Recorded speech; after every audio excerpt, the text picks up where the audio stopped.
Queridos hermanos, buenos días, bienvenidos a este 14º domingo del tiempo ordinario. Hoy nos encontraremos con una liturgia de la palabra muy bonita, yo diría muy sencilla, incluso bonita, pero al mismo tiempo a prestar atención, por lo que estamos viviendo. Es necesario, de verdad que es necesario que nosotros aprendamos a escuchar a Dios y a obedecer al Señor, porque no podemos nosotros seguir de esta manera en ese rumbo al despeñadero sin hacer un cambio en nuestra vida. Entonces vamos a prestar mucha atención, porque realmente lo necesitamos. Vamos a prestar mucha atención a esta liturgia de la palabra. Fíjese que vamos a encontrarnos con la primera lectura, que está tomada del profeta Ezequiel, donde Dios lo envía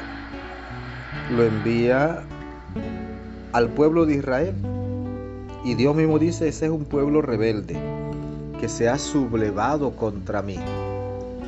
Es un pueblo rebelde, pero yo te envío a ti. Anda, comunícale mis palabras. Hagan caso o no hagan caso, sabrán que hay un profeta en Israel. Y eso es para atemorizarse. Ese sabrán que hay un profeta en Israel es como quien dice: bueno, aténganse a las consecuencias. Y claro que sí. Claro que el pueblo siempre va a tener que asumir las consecuencias de sus actos, porque cada quien cosecha lo que siembra.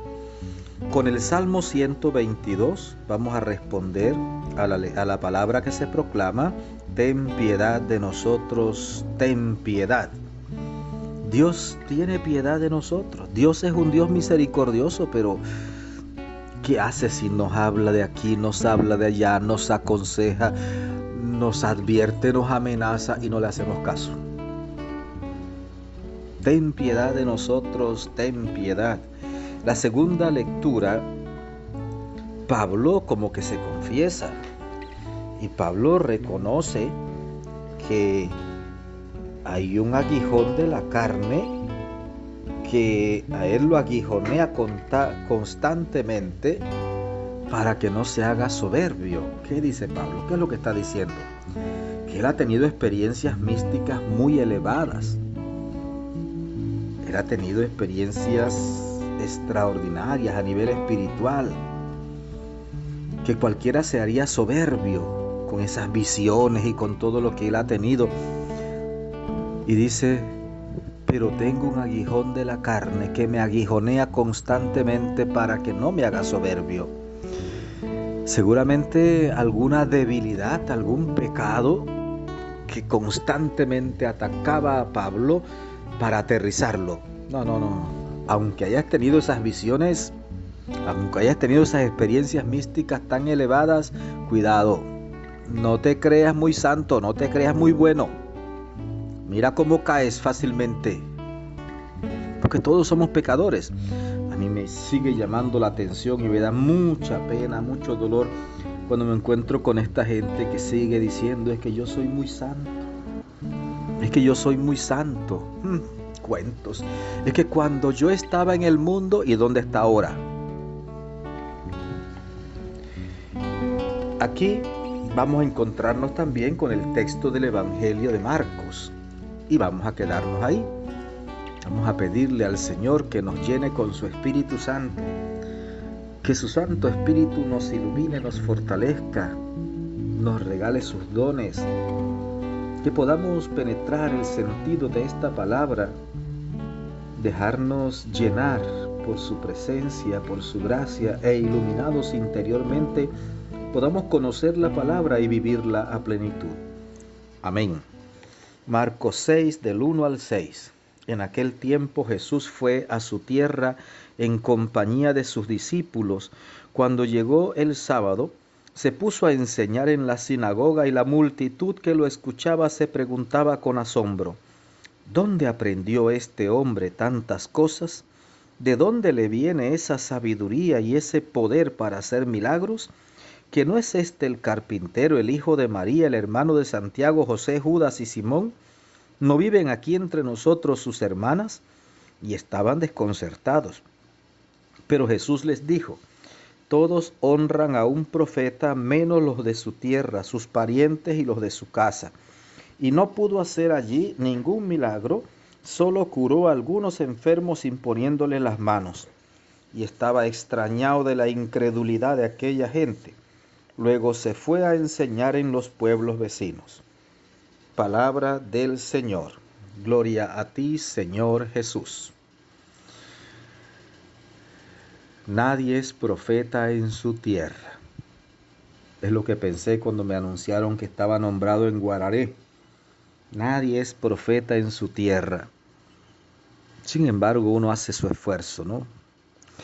Pero aquí fíjese lo que ocurre. Jesús va por todos lados haciendo grandes milagros, grandes predicaciones. Llegó a su tierra. Acaba de llegar a su tierra. Y va el sábado a la sinagoga.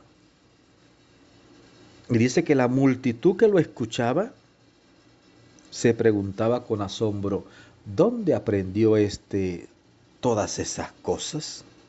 ¿De dónde le viene esa sabiduría y ese poder para hacer milagros?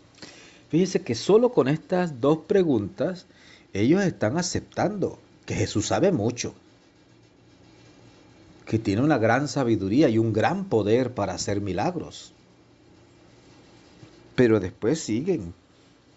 ¿No es este el carpintero, el hijo de María, el hermano de Santiago, José, Judas y Simón? ¿No viven aquí entre nosotros sus hermanas? Y estaban desconcertados. Pero es que, ¿cómo es posible que uno de los nuestros, que creció aquí con nosotros, que le conocemos la familia, venga ahora con tanta sabiduría y tanto poder? No es posible eso. Si es el hijo del carpintero, el hijo de María, miren, esta gente pobre, y viene ahora aquí a hablarnos con tanta sabiduría y tiene tanto poder para hacer milagros. No, no puede ser. Ese es el punto. Muchas veces la envidia la manifestamos de muchas maneras. Despreciando al que sabe, despreciando al que puede, el que tiene el poder de Dios, lo despreciamos. Despreciamos a otros porque ellos se superaron y quizás nosotros no. Despreciamos muchas veces a la gente. Y ellos, el problema que tenían es que ellos, aunque creían que conocían a Jesús, el hijo del carpintero, el hijo de María, en el fondo pues no lo conocían de verdad. Porque Jesús no había sido engendrado por el carpintero. Jesús fue engendrado en el vientre de María por acción del Espíritu Santo. Y Jesús es el Hijo de Dios, el Dios eterno. Es ese Emmanuel, Dios con nosotros. Así que ellos realmente no lo conocían, pero lo despreciaron. Y lo peor es que lo despreciaron reconociendo que hablaba con mucha sabiduría y que tenía mucho poder para hacer milagros, pero lo despreciaron. ¿Por qué? Porque ellos suponían que conocían su origen. Ese es el hijo del carpintero, es el hijo de María. Aquí están sus parientes entre nosotros, sus hermanos, sus hermanas. Y bien sabemos que hermano y hermana eran parientes cercanos. Aquí están entre nosotros conocemos a su familia.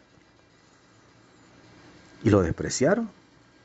Y Jesús les dijo: miren, todos honran a un profeta, menos los de su tierra y sus parientes y los de su casa.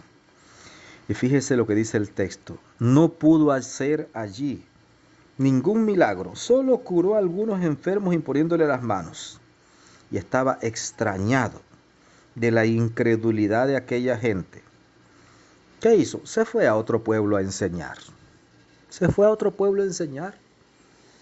Jesús mismo nos dijo: si llegas a un pueblo y predicas y la gente no te hace caso, pues sacúdete el polvo de los zapatos y te vas.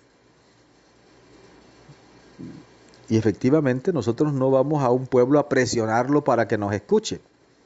Si no nos quiere escuchar, pues nos vamos tranquilamente. Nos vamos. Este Este texto, sobre todo esa primera lectura, me hace pensar en lo que se nos viene encima muy pronto. Y digo muy pronto. La humanidad se ha puesto los guantes para pelear contra Dios.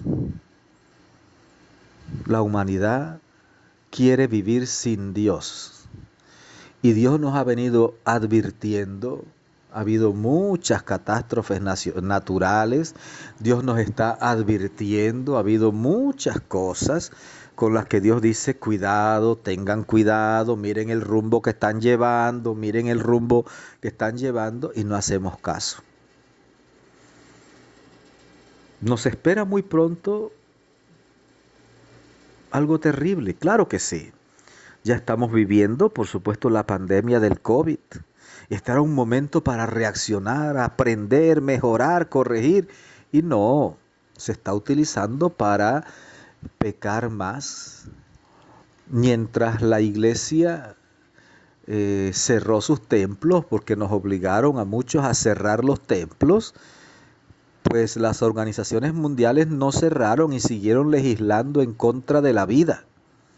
Y mire que todavía no ha pasado la pandemia, ya usted ve los resultados, ya usted ve las legislaciones, cómo el aborto está en casi todos los países aprobado y a los países pobres se les dan préstamos para ayudarlos, sí, pero con la condición de que tienen que aprobar la ideología de género y aprobar el aborto y todo lo demás. O sea, el diablo no cerró sus puertas. El diablo tiene sus secuaces y estos siguieron trabajando. Aquí el profeta Ezequiel nos lo dice claramente. Dios lo dice a través del profeta Ezequiel claramente. Dios dice, aunque no te hagan caso, sabrán que hay un profeta en Israel. Aunque no le hagamos caso a Dios, un día tendremos que enterarnos de que Dios realmente existe y que ama a aquellos que le siguen, pero que no soporta la maldad.